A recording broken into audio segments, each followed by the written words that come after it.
কোনো না কোনো কারণবশত তোমার ইউটিউব চ্যানেলের ভিডিও তুমি যদি ডিলিট করে দাও, তাহলে তোমার ইউটিউব চ্যানেলে পরবর্তীতে আর ভিডিওতে ভিউজ নাও আসতে পারে, তোমার ইউটিউব চ্যানেলে সাবস্ক্রাইবার নাও বাড়তে পারে, ইউটিউব চ্যানেলের গ্রোথটা থেমে যেতে পারে। কারণ আমরা অনেকেই আছি অনেক সময় অনেক ভিডিও ডিলিট করে দিই, আর এই ডিলিট করার কারণে আমাদের ইউটিউব চ্যানেলের ভিডিওগুলো পরবর্তীতে র্যাঙ্ক করে না, ইউটিউব অ্যালগোরিদম আমাদেরকে আর পুশ করে না। অনেকে আছে ইউটিউবে অনেক দিন ধরে কাজ করছে কিন্তু এই বিষয়গুলো সম্পর্কে জানে না, তারা ভিডিও ডিলিট করে দেয়, তাদের ইউটিউব চ্যানেলে অটোমেটিক আর ভিউজটা আসে না। ইউটিউব চ্যানেলে ভিডিও আপলোড করলে 10, 20, 30 ভিউজ এসে স্টপ হয়ে যায়, কারণ তারা আগে অনেক ভিডিও ডিলিট করে দিয়েছে। এই ভুলগুলোর কারণে তার ইউটিউব চ্যানেলে browser feature, suggested video, YouTube search কোনো ফিচারই তাদের কাজ করে না, ইউটিউব নিজে থেকেই তাদের ভিডিওকে আর প্রমোট করে না। তো সেই জন্য আজ এই ভিডিওতে আমি সঠিক তথ্য দেওয়ার চেষ্টা করব যে ভিডিও ডিলিট করলে এখন আমাদের করণীয় কী। কারণ আমরা অনেকেই অনেক ভিডিও অনেক কারণবশত ডিলিট করে থাকি, যেমন কপিরাইট আসলে ডিলিট করে দিই। কপিরাইট আসার পর আমরা ভাবি যে আমাদের ইনকাম অন্য কপিরাইট ওনারের কাছে চলে যাবে, তার জন্য আমরা ডিলিট করে দিই। আবার অনেকে আছে অনেক সময় অনেক ভুলবশত অনেক ভিডিও আপলোড করে ফেলে যেগুলো ডিলিট করে দেয়। আবার অনেকে আছে ইউটিউবের কমিউনিটি গাইডলাইন আসে অনেক ভিডিওতে, সেই কারণে তাদের চ্যানেল থেকে অনেক ভিডিও ডিলিট করে দেয়। আর এই ডিলিট করার কারণে তাদের চ্যানেলগুলো কিন্তু বসে যায়, তাদের চ্যানেলগুলোতে আর browser feature, suggested video, YouTube search কাজ করে না, ইউটিউব নিজে থেকেই তাদের চ্যানেলগুলোকে আর প্রমোট করে না। এখন করণীয় কি? আমরা অনেকেই অনেক ভিডিও ডিলিট করি। করণীয় হচ্ছে আমাদেরকে অবশ্যই মাথায় রাখতে হবে ইউটিউবে যে ভিডিও আপলোড করছি সেই ভিডিও ভবিষ্যতে আর ডিলিট করব না। মানে আমরা যে ভিডিও একবার আপলোড করে দিচ্ছি সেই ভিডিওতে যাই ভিউজ আসুক, সেই ভিডিওতে 1 লাখ, 2 লাখ, 5 লাখ, 1টা, 10টা, 20টা যাই ভিউজ আসুক, সেই ভিডিওটা আর আমরা ডিলিট করব না সেই ভেবে, এবং ইউটিউবের সমস্ত গাইডলাইন মেনে আমরা ভিডিও বানাবো যাতে পরবর্তীতে আর ডিলিট করার প্রয়োজন না হয়। সেজন্য আমরা ডিলিট করব না, 1 নম্বর পয়েন্ট। দ্বিতীয় নম্বর পয়েন্ট, আমরা অবশ্যই আগে যে ভিডিওগুলো ডিলিট করেছি সেই ভিডিওগুলো যেহেতু আমরা ডিলিট করে দিয়েছি, চ্যানেলটা আমাদের অনেকটা বসে গেছে, সেই জন্য আমরা কি করব, যতগুলো ভিডিও ডিলিট করেছি তার থেকে 2 গুণ ভিডিও আপলোড করে দেব, মানে তার থেকে বেশি ভিডিও আমরা আমাদের চ্যানেলে আপলোড করে দেব। তাহলে দেখতে পাবো আমাদের চ্যানেলটা ধীরে ধীরে আস্তে আস্তে ইউটিউব অ্যালগোরিদম পুশ করতে শুরু করবে, ভিডিওতে ভিউজ আসতে শুরু করবে।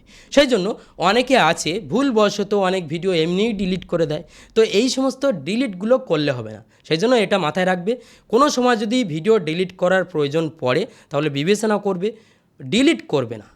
ডিলিট করলে কিন্তু চ্যানেলটা কিন্তু আর একদিনে যদি তুমি অনেক ভিডিও ডিলিট করে দাও, একসাথে অনেক ভিডিও ডিলিট করো, তোমার চ্যানেল পরবর্তীতে আর র্যাঙ্ক করবে না।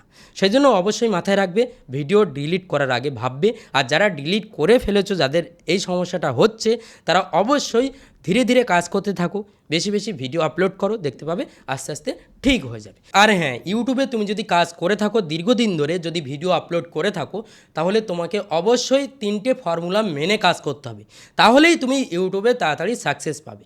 প্রথম ফর্মুলা হচ্ছে তোমাকে নির্দিষ্ট একটা ক্যাটাগরিতে কাজ করতে হবে।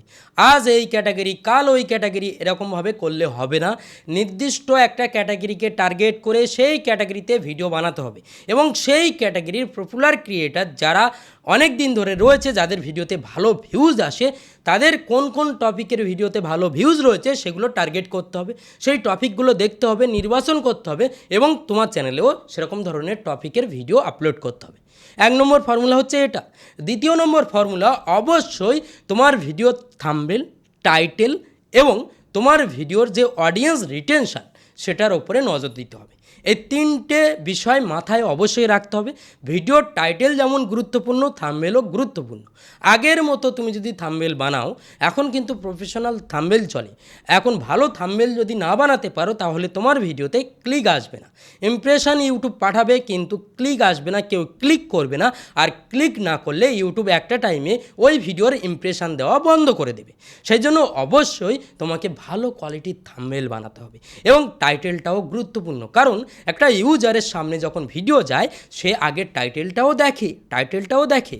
সেই জন্য টাইটেল যেমন এসইও ফ্রেন্ডলি হবে, টাইটেল যেমন ইউটিউব অ্যালগোরিদমকে বোঝাতে হবে যে কোন টপিকে তোমার ভিডিওটা ঠিক তেমনই তোমার টাইটেলকে অডিয়েন্সকে এনগেজ করাতে হবে। অডিয়েন্স দেখে যাতে ক্লিক করে টাইটেলে একটা আকর্ষণ তৈরি করতে হবে।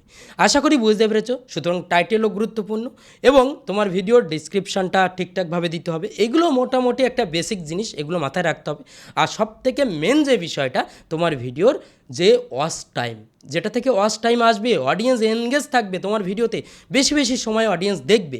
তার জন্য তোমার ভিডিওতে তুমি কিভাবে অডিয়েন্সকে এনগেজ করে রাখছো, তুমি কিভাবে অডিয়েন্সের সাথে তোমার কমিউনিকেশান করছো, সেটা তোমাকে দেখতে হবে। সেই জন্য অবশ্যই তোমার সেই স্কিলকে ডেভেলপ করতে হবে, তোমার ভিডিওতে অবশ্যই ভ্যালু আনতে হবে। তাহলেই দেখতে পাবে অডিয়েন্স রিটেনশন অটোমেটিক্যালি বাড়বে। আর অডিয়েন্স রিটেনশন, সিটিআর এবং তোমার ভিডিও টাইটেল, এগুলো যদি বেটার করতে পারো, তার সাথে সাথে যদি তুমি রেগুলার থাকতে পারো ইউটিউবে, তাহলে অবশ্যই তুমি তাড়াতাড়ি সফলতা অর্জন করতে পারবে।